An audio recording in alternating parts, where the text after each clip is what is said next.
It's so great to meet you. Thank you so much for taking a minute out for the show today. Absolutely. It's great to meet you too. So there are so many things that are a part of what you do, from being a best-selling author, a speaker, you're a coach. So I got to wonder, one of the more momentous things that we've lived through was getting through this pandemic. And it really created waves that we're still feeling right now in 2024.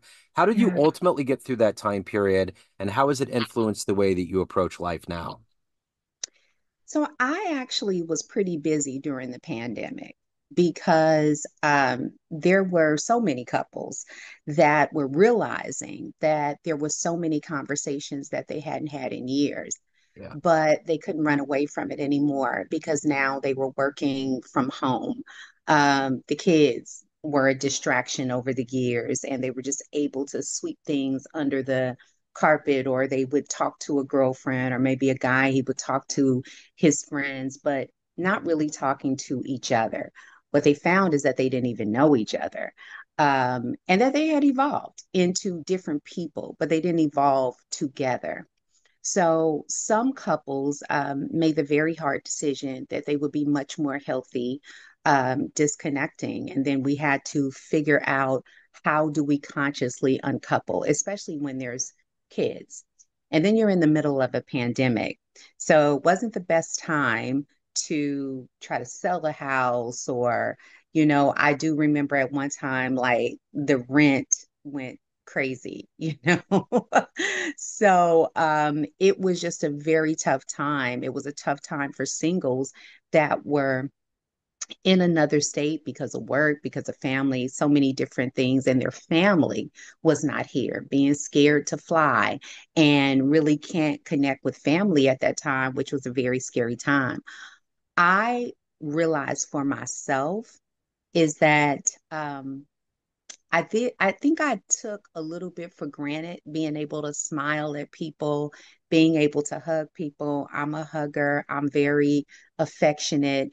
And that was kind of a bit depressing and sad, is that you're walking down the street, you have this mask on, and now I'm trying to figure out, how do I smile with my eyes, or, just to even let people know that I know we're in this, but we're all in this. So I remember that our neighbors would like at about 8 o'clock at night. I don't know why they start doing this, but it helped us heal.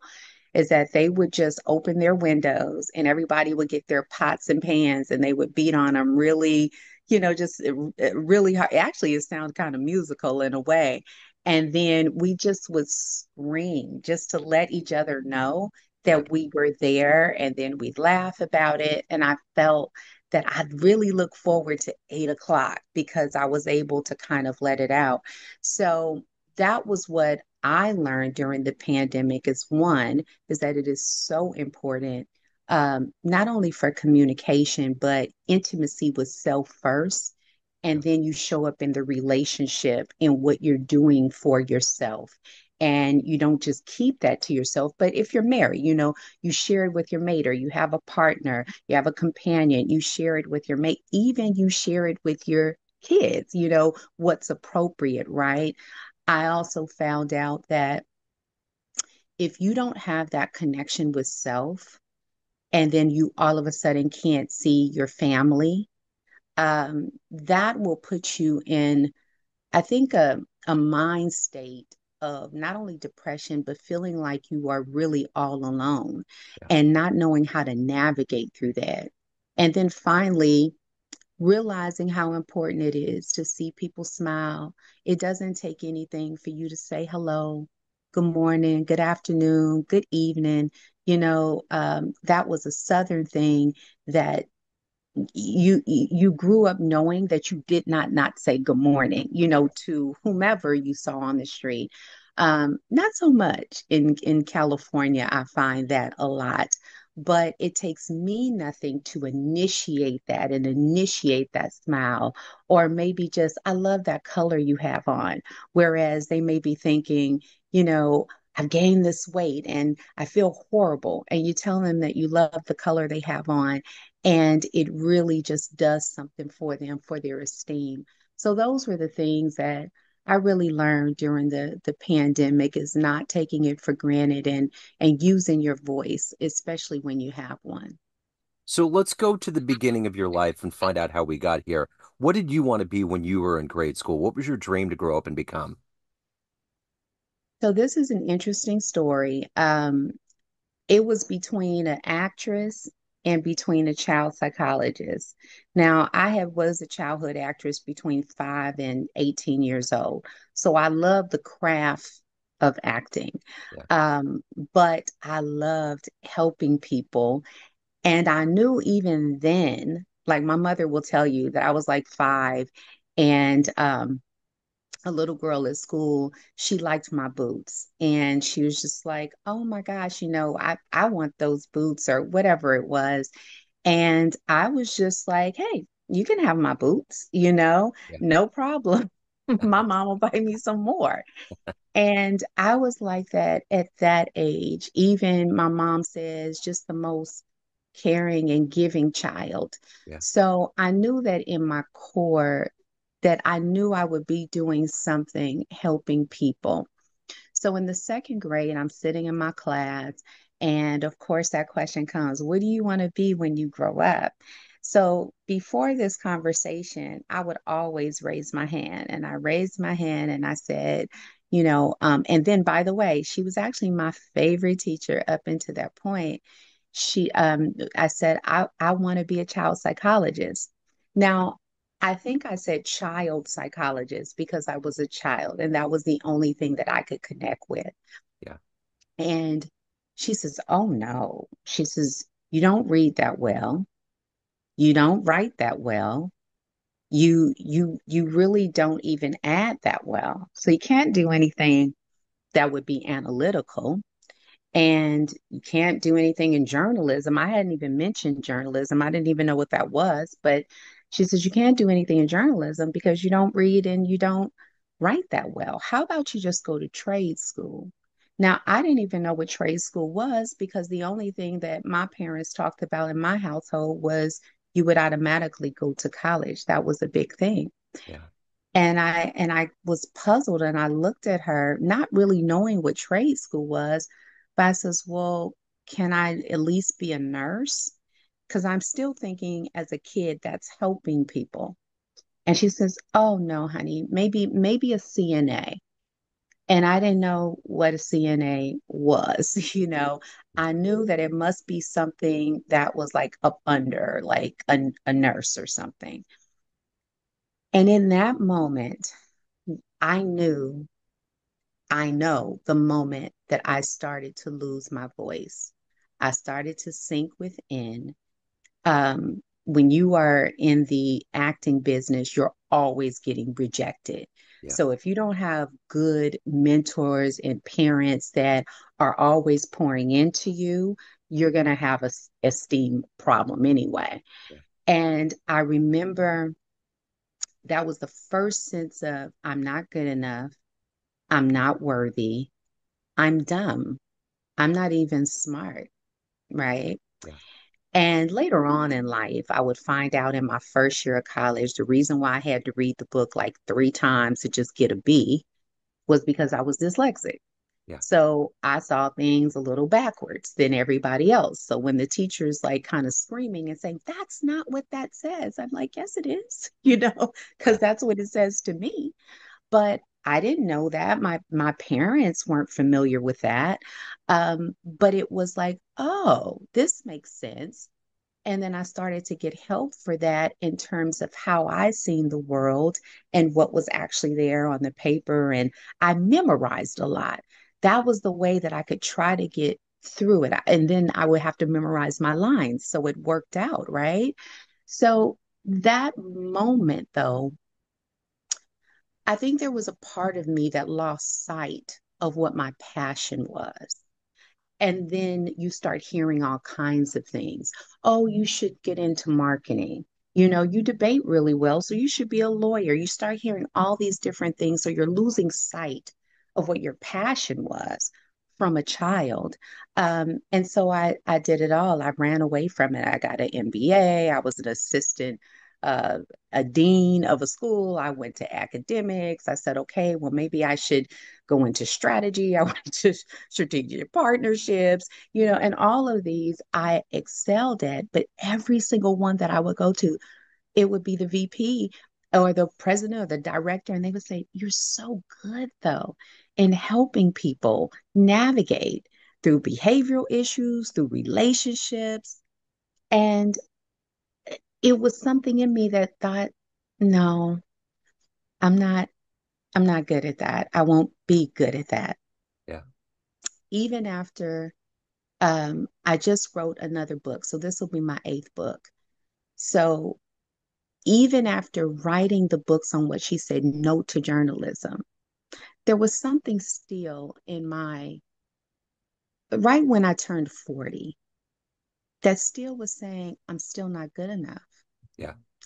So in my mid 40s, you know what I realized? That with all my degrees, because I did get a master's in psychology as well. Um, so three masters, two doctorates. I always wanted to go to Harvard. I did that in the middle of the pandemic. And I just thought to myself, this has all been, not all of it, but a lot of it has been to show Miss D that I'm worthy Yep. and that I can excel and that I'm not dumb and that I can really do what I want to do. This is a big part of this has been towards that because it didn't come from my parents. There were a portion of it that Yeah. was to make my parents proud, but really, it was Mystique. Now, I'm sure that she was long gone because she was older then. So I'm sure she was long gone at that point. And I realized how much that had really controlled my decisions. And I didn't do it from a place of passion, the accolades. It was from a place of hurt, which is the first emotion, anger, because I wanted to show her that she was wrong. And that was it, like in my mid 40s, when I Yeah. really realized that, wow, this has been because I'm hurt and I'm angry at Mrs. D in the second grade, right? Yeah. So, and I tell that story because when people ask me about what I wanted to be or what I thought I wanted to be, it triggers that story because that was so connected to how the trajectory of my life and the decisions that I made, even relationship wise, was always to show, no, I'm good enough. Yep. I'm going to excel. I'm going to be, if you think you had a good girlfriend, oh, I am going to be the best. Like you're not going to, there will be nobody else that you can say that was a good girlfriend. You'll say, oh, she was the best, right? So it Yes. showed up in everything. And what's great about it is that finding my voice or being in relationship with my voice in my late 30s, um, I was able to then open up and be honest with myself Yeah. that really what I should be doing was what I knew all along. So I started in therapy in terms of, being a therapist. I thought, oh, you just be a therapist. But that just wasn't my journey either. I Yeah. know that everybody heals different. They learn different because I did. And I had a lot that had went on in my life that was a relationship with brokenness. Yeah. And I didn't want anybody to have to go through some of the things I went through um, when they didn't have to. And it has nothing to do with you having good parents. Yeah. Like I had good parents, but there were also wolves that were outside the house, Yeah. For sure. So I knew that that was where I needed to be. And now we're 20 something years later, where that was one of the best decisions that I made in terms of career. So that voice telling you couldn't do it was kind of the anti-hero in your life.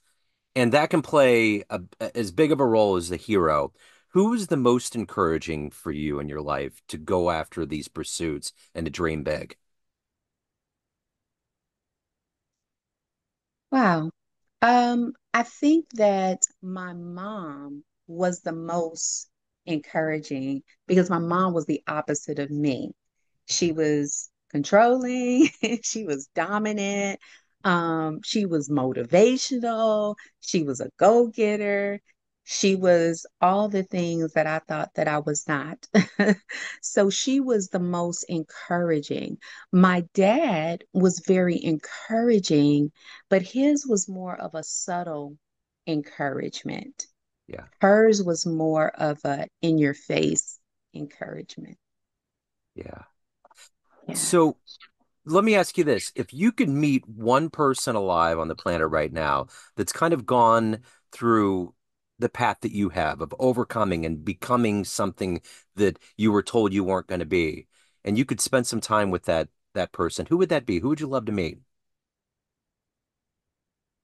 Oh boy, who would I love to meet?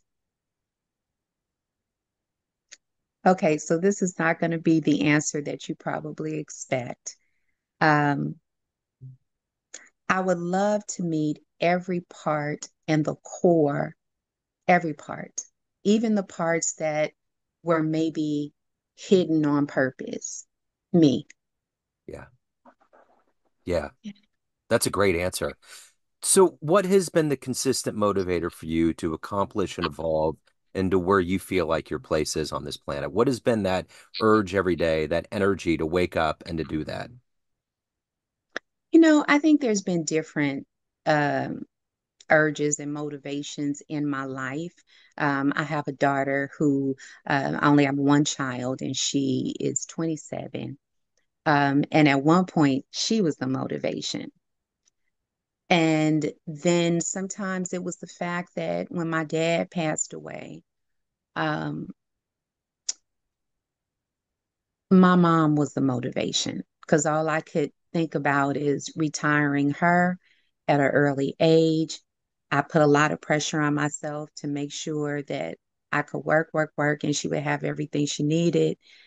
And she could travel, what I knew she really wanted to do, no bills. So those were the two big, I think, motivators in my life. And notice I did not mention myself at all. It was just those two. Yeah, And then my grandson was born. He'll be two December 26th, so almost 2 years ago. Then yeah, he became a real motivator of legacy, right? But not just financial legacy, emotional legacy, emotional healthy legacy, um, integrity, leaving that in legacy. yeah, Now, there has been a major, just new breath in 2023 and 2024. yeah, So now the motivation has become me. yeah, It's become I wake up every morning despite of everything and still am currently going through some things in real time that I'm on such a mission to really meet every part of me, to hug every part of me, to attempt to heal the parts that need to be healed. Um, and sometimes when layering is done in your life and you're in this industry, we are the worst. We have we have a way of knowing how to um, really layer it so that it doesn't seem what it is, yeah, until you know. yeah. So yeah. So, of all of these things that you've accomplished and overcome and evolved into, what are you the proudest of? I'm sorry. What are you the proudest of?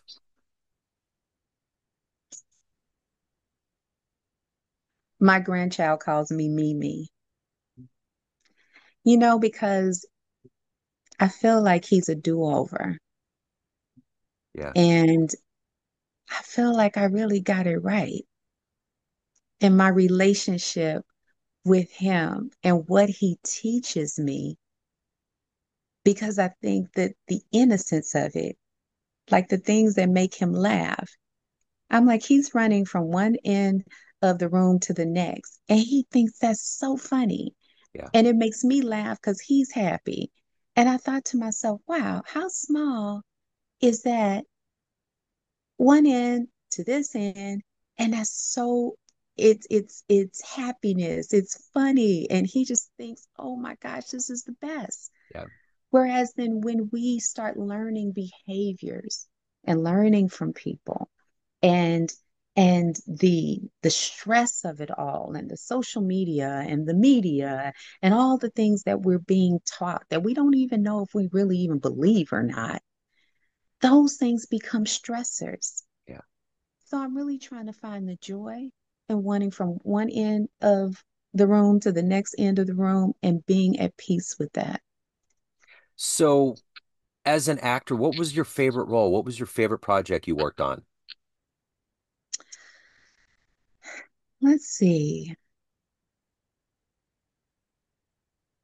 Huh.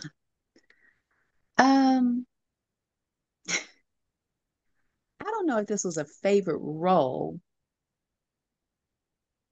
Okay, so my favorite role was Cagney and Lacey. I don't Yeah. know if you remember that, Oh, yeah, of course. but Cagney and Lacey. That was my favorite role because even though the role was small, I got to really show that this girl can act, right? Yeah. And then I think that was like the first time people were asking for my autograph and that kind of stuff. So, but I think my favorite moment in a role was Different Strokes. So when I was on Different Strokes, I just wanted to meet Gary Coleman and Todd Bridges. And I think that was the moment that sticks out in my head because Yeah. at that time, I guess that's what we called fanning out. Like I really wanted to meet those Yeah. two people. So that was that. And for some reason,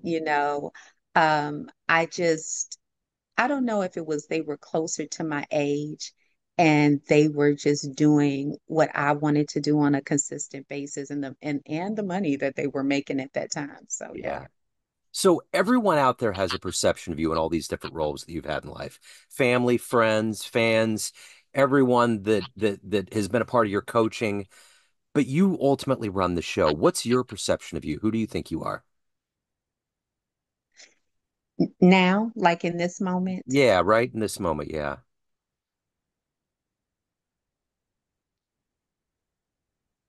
evolving and realizing that I gave too many people access to where they did not need access to, and that I am um, so open to the access granted part of what I need to now deny. What a great answer. So if anyone out there wants to delve in further, pick up your latest book, previous works, hire you for coaching, any of the good business, where do they go? So they would go to the selfvows.com. That's everything Self Vows, because Self Vows is a whole brand in itself. Yeah. And now we have the vows, which is for couples, the self vows, which is I think I should have wrote the self vows before the vows because that is the core that's starting with us. And then I have the self vows littles now for your little littles because that's so important. And then I have the self vows for teens. So I'm happy about that work because now it's for every age. Yeah. Um, if you're interested in coaching or in working with me, or just even in our programs, even if it's not one on one, you would go to Mikel Life Coaching, Mikel lifecoaching.com. And that is where you will find that information. I do want to say, though, that this latest book that I will probably release around February or March of next year is going through editing right now. If you've read the self vows or you're familiar with the self vows or my work with that, I've done the work. I've been doing self vows. I've been waking up living self vows.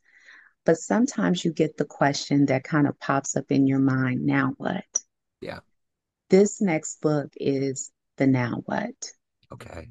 I love it, Yeah. Dr. Hannah. This has been so refreshing and wonderful. Thank you for your story. Thank you for your time. Keep doing the wonderful work out there. Thank you so much. This has been, by the way, Yeah. I've done a lot of podcasts and just media, just interviews. This has been by far one of the best interviews because I was not expecting anything you asked. And it left me in thought for a moment and like, okay, I was not expecting that. Yeah. And I think that that's what a real authentic interview should do. So thank you so much. I really appreciate it. Well, you radiate warmth and good, and it was easy. So thank you so much for what just the amount of knowledge and overcoming and stories that you have is monumental. So I can only imagine what you do in coaching capacities and helping people. So thank you for the work that you're doing. Thank you.